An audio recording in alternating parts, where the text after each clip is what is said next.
What's going on guys, इस बार shark tank का episode 1 आया और इसके अंदर हमारे पास 3 ब्रांड्स आए। पहला ब्रांड आया the honest home company, second brand was Adil Qadri perfumes, अगर हम तीसरे ब्रांड की बात करते हैं तो वो आया कॉन्शियस केमिस्ट। और तीनों के तीनों ऐसे प्रोडक्ट्स थे जो रेगुलर यूज में आने वाले प्रोडक्ट्स हैं। एग्जाम्पल के तौर पे अगर हम होम कंपनी की बात करते हैं, ऑनेस्ट होम कंपनी की बात करते हैं, तो वहाँ पे फेशियल टिश्यूज सब मतलब फ्लोर क्लीनर्स ये सब इंक्लूडेड था। तो घर के किचन कम क्लीनिंग का सामान, तो रेगुलर यूजेज का सामान वो था घर के अंदर जो यूज़ किया जाता है।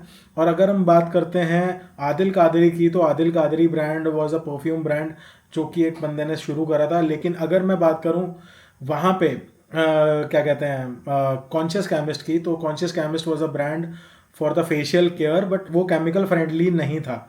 वो it was made with the chemicals but in a very good doctors guidance. तो अच्छा ब्रांड बोला गया मोस्टली उसको। मैंने तो यूज़ नहीं किया, तो खैर मैं ब्रांड के बारे में ज़्यादा बात कर नहीं सकता। लेकिन अगर मैं बात करूं पहले ब्रांड की, तो जो ऑनेस्ट होम प्रोडक्ट्स, तो वो प्रोडक्ट्स तो देखने में बिल्कुल जैसे रेगुलर प्रोडक्ट्स होते हैं बिल्कुल वैसे ही थे। लेकिन एक ये जो चीज़ हम नॉर्मल लाइफ में भी देखते हैं कि उसको पंजाब में तो बोलते हैं कि रिट्ठा रिट्ठा टाइप भी, मतलब जाके सामान ले आओ बाजार से, लूज में मिल जाता है। उसको कौन सा घोल बोलते हैं कि पानी डालो और वो फ्लोर क्लीनर बन के रेडी हो जाता है। तो वो पैकेट करके बेच रहे हैं 70-70 रुपए की इतनी इतनी पैकिंग। तो वो वाला प्रोडक्ट उन्होंने सैंपल किया था और वो आस्क लेकर आए थे 1 crore for 2% of equity. And जहाँ तक मैं बात करता हूँ, कंज्यूमर डीलिंग उनकी अच्छी है। अभी तक उनका प्रोडक्ट प्रॉफिटेबल रहा है, चाहे कम प्रॉफिट रहे, 3% के मार्जिन के साथ रहे हैं।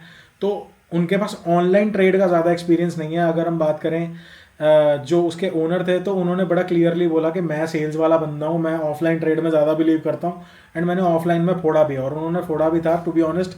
14 करोड़ का टोटल रनवे वो लेकर आए थे कि हाँ, जिसके अंदर उन्होंने 14 करोड़ की सेल्स ऑलरेडी कर रखी थी 1 साल के अंदर, तो which means a big number. तो अगर हम बात करें तो वहाँ से डील लेकर गए हैं अमित की।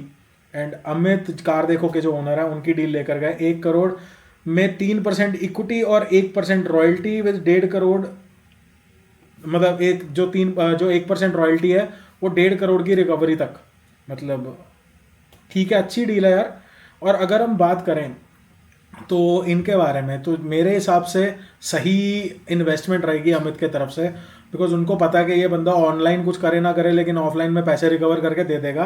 तो एक तरह से सेफ इन्वेस्टमेंट मानूंगा मैं यहाँ पे अमित की तरफ से जो आया है। अगर मैं उस बंदे की तरफ से मानूँ तो वहाँ से सीखने को ये मिलता है कि अगर आपके पास ऑफलाइन सेल का एक्सपीरियंस है और आपके पास बेसिकली जब आप 3-4 कंपनी से घूम के आते हो ना, तो आपके पास काफ़ी सारे स्टोर्स हो जाते हैं जहाँ पे आप ऑफलाइन अपने एक ब्रांड को सेल करके एक कंपनी बना सकते हो। तो उन्होंने उस चीज़ का बेनिफिट उठा के अपना प्रोडक्ट सेल करा है।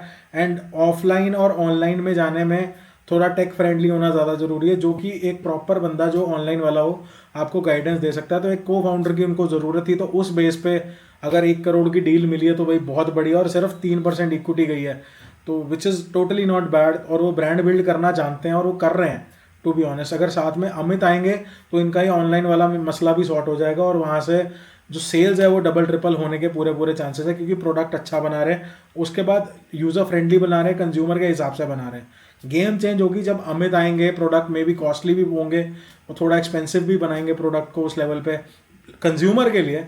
तो वहाँ पे सेल्स का डिपेंड करेगा कि वो क्या अल्टीमेट फाइनल डील लेकर आते हैं। लेकिन अगर मैं बात करता हूँ हमारे सेकंड ब्रांड की, वो है आदिल कादरी का ब्रांड, जो कि परफ्यूम्स बनाते हैं एंड काफ़ी रिनाउंड ब्रांड माना जाएगा इनके टाइम पे। तो इन्होंने सेल्स में तो फोड़ा ही है, लेकिन प्रॉफिटेबल डील रही है कि नहीं रही वो हमें नहीं पता है। वो हमें तब पता चलेगा जब हम इनकी डील के बारे में बात करेंगे, क्योंकि यहाँ पे इनकी कंपनी प्रॉफिट्स में टोटली नहीं जा रही थी। अगर ये जिस पेस पे चल रहे थे वहाँ पे अगर हम देखते हैं तो कंपनी 5 से 6 करोड़ के डेट के अंदर है। एंड उसके बाद भी विनीता ने सपोर्ट करने की सोची, क्योंकि उनको पता है कि प्रोडक्ट अच्छा बिक जाएगा, मार्केट है, बिक जाएगी। तो अगर वो वापस 10% अपने मार्जिन पे आ जाते हैं तो किसी ना किसी तरीके से अपने पैसे जो हैं वो रिकवर कर सकती है विनीता। हाँ, ऑफ ऑनलाइन सेल्स में अब देखो, already she is into cosmetics, ठीक है। तो कॉस्मेटिक्स के मामले में उनको पता है कि वो उनको इस तरीके से ले जाएगी कि उनको और प्लेटफॉर्म्स पे तक पहुंचा देगी। और टू बी ऑनेस्ट, अगर आप शार्क टैंक पे आ जाते हो तो आपका ब्रांड ऑटोमेटिकली एक रिनाउंड ब्रांड तो बन ही जाता है, जहाँ पे जाके आपको वो ब्रांड एक वैल्यू दे सके। तो जहाँ तक मुझे लगता है आदिल कादरी को एक डील मिली है, वो मिली है वो पर्टिकुलरली लेकर आए थे एक 200 करोड़ की वैल्यूएशन जो थी 1 करोड़ फॉर 0.5% इक्विटी, और अगर हम बात करते हैं 1 करोड़ फॉर 1% इक्विटी वो डील लेकर गए हैं, और 1% रॉयल्टी फॉर 1 करोड़ लेकर गए हैं। तो मतलब पैसे रिकवर होने तक 1% की रॉयल्टी उनको अपनी टर्नओवर पे देनी पड़ेगी, which is merely nothing for him to recover, because sales अच्छी हैं, उनकी सेल्स का नंबर बहुत अच्छा है।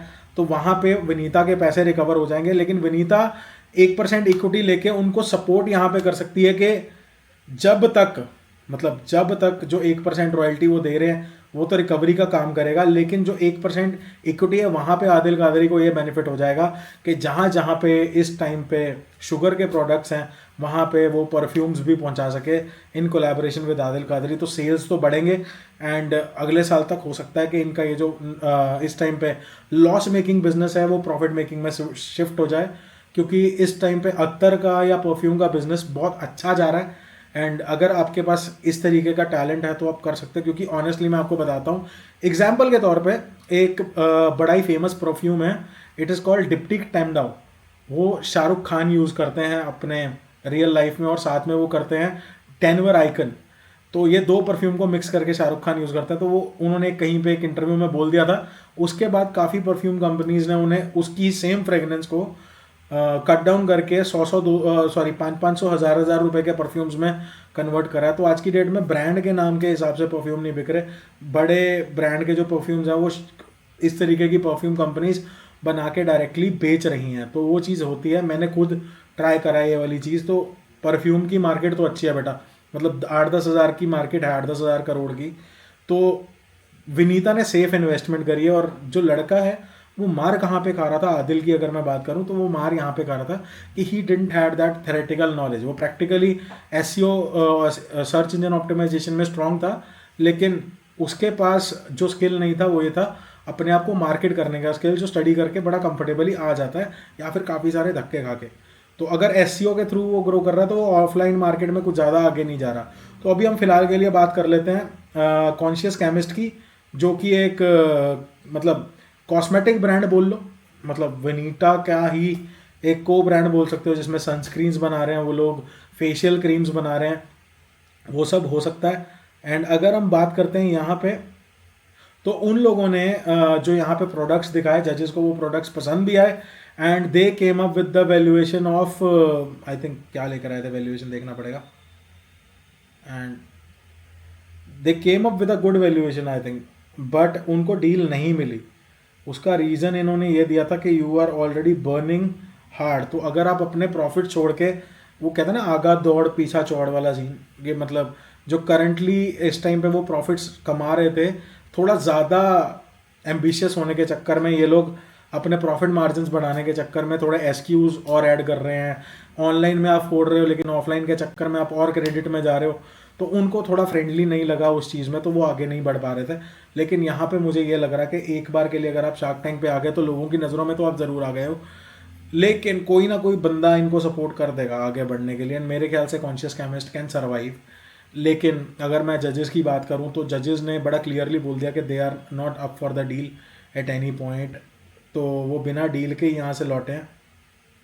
तो बड़ा क्लियर कट बोल दिया था। तो ज़्यादा इनके बारे में बात करना मुझे नहीं पता, लेकिन इन तीनों में से आप में से किसने कौन सा प्रोडक्ट यूज़ किया है इसके बारे में हमें ज़रूर बताना कमेंट सेक्शन में।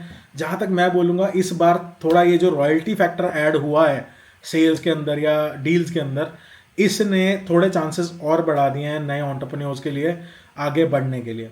तो जो नए एंटरप्रेन्योर्स हैं obviously they are going to make an impact on this. Royalty एक बहुत ही अच्छी चीज़ लगी मुझे पूरे शो में से। जो बेस्ट चीज़ मैंने पिक करी, रॉयल्टी एक बहुत अच्छा पार्ट है कि आप सेल्स में रिकवर कर पाओगे। अब जैसे 14 करोड़ की सेल, अगर उसमें हमने 1 या 2% की रॉयल्टी ले भी ली, मान लो 1% की रॉयल्टी ले ली 1.5 करोड़ तक, तो 10 महीने में you can recover it very easily. और वो ब्रांड को आप अगर बिल्ड भी कर दोगे तो सेल और बढ़ेगी भी। शार्क टैंक के बाद भी उस प्रोडक्ट की सेल और बढ़ेगी। तो अगर हम बात करते हैं, मान लो 4 गुना सेल्स भी बढ़ जाती है, तो विद इन 4-5 मंथ्स रॉयल्टी वाला सीन तो खत्म हो जाएगा। उसके बाद इक्विटी पे आ जाएंगे and they will be in profits. तो वो वाला सीन है।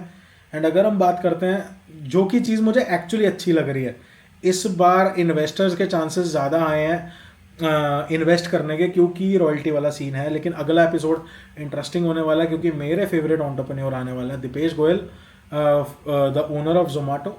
एंड आई थिंक बहुत स्मार्ट एंटरप्रेन्योर है एंड बहुत कुछ सीखने को मिलेगा। एंड अगले एपिसोड का रिव्यू मैं आप लोगों के लिए लेके ज़रूर आऊँगा। मुझे जितना समझ में आया मैंने बात करी है। मैं हो सकता है कोई टेक्निकल बात आप लोगों के साथ ना कर पाया हूँ, लेकिन टू बी ऑनेस्ट मुझे अच्छा लगा। ये जो ओवरऑल स्ट्रक्चर रहा है इस बार शार्क टैंक का, थोड़ा ज़्यादा सेंसिबल लग रहा है। But I missed Ashneer Grover in the previous season and इस बार भी मुझे कहीं ना कहीं लगता है कि अश्नीर ग्रोवर अगर होते तो थोड़ा शो और ब्लंट हो सकता था और स्ट्रॉन्ग हो सकता था, अगर हम बात करें।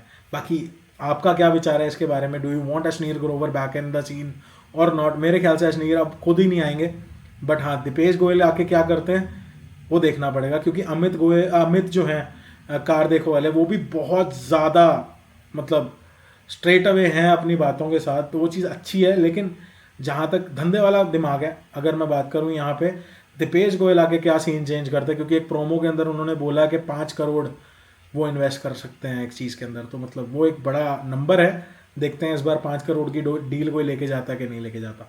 बाकी आपकी मर्ज़ी, आप बताओ आपका क्या रहा कल के एपिसोड के अंदर फेवरेट पार्ट।